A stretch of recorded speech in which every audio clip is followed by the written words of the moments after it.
sam li više uživao u Jozinim stihovima ili u svemu večeras rečeno o Jozi i Jozinom stvaralaštvu. Utoliko sam više počašćen što sam u ovom odabranom društvu, ali i s razlogom potresen. Da budem eksplicitan, Jozo Jakiša je za mene jedan od najboljih koje je rodila majka Hercegovka i iznjedrila mater Hercegovina. Kad je poezija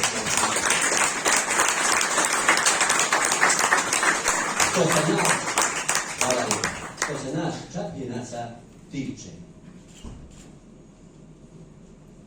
tu ne mislim da ću biti pretenciozan ako kažem da je Jozo Jakiša bio mjera, da je Jozo Jakiša bio naš standard. Čovjek koji je visoko podigao ljestvicu kad je poezija u pitanju. Pa i ono teatralno kad primijetimo kod Joze.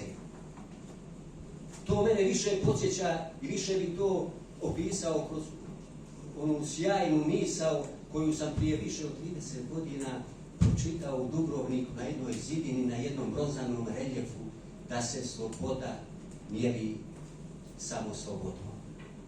Mislim da je Jozo u stvari samo živio svoju slobodu koju, eto, mi ponekad primijetimo kao teatralnost. I to je njemu jednostavno sjedalo više nego bilo kome drugom. I na kraju, ono što je kolega Marko kazao, ja hoću da vjerujem da će Jozo jednoga dana, kad tad, ući u čitanke. I to na velika vrata. I da će čitanke, kad Jozina poezija uđe u čitanke, biti ljepše za čitati. Niko na kraju ne može o pjesniku bolje kazati nego sama njegova poezija. Zato ću ja pokušati da, ne da recitujem, nego da kažem njegovu pjesmu pod naslovom Naše majke, koja je po meni remek djelo, koja je roman u stihovima, koja je balada o našim majkama, koja je antologijska i opet da ne budem pretenciozan, jer sam pročitao sijaset pjesama na istu temu, svjetska.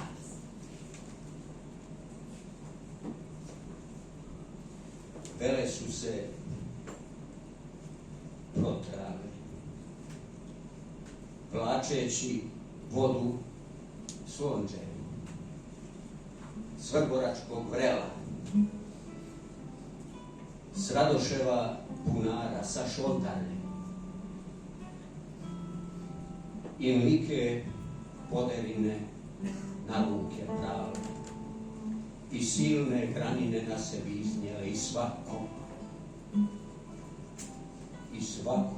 živu tepale.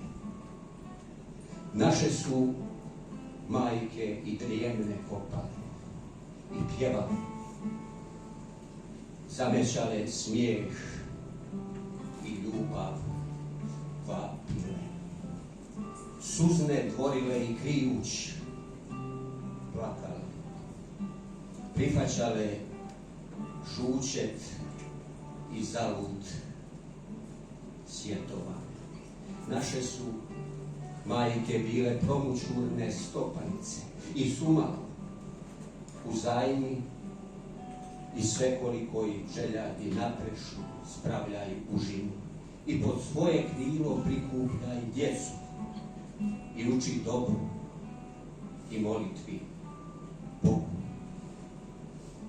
I opet ne počinuše ljeta bez djeteta.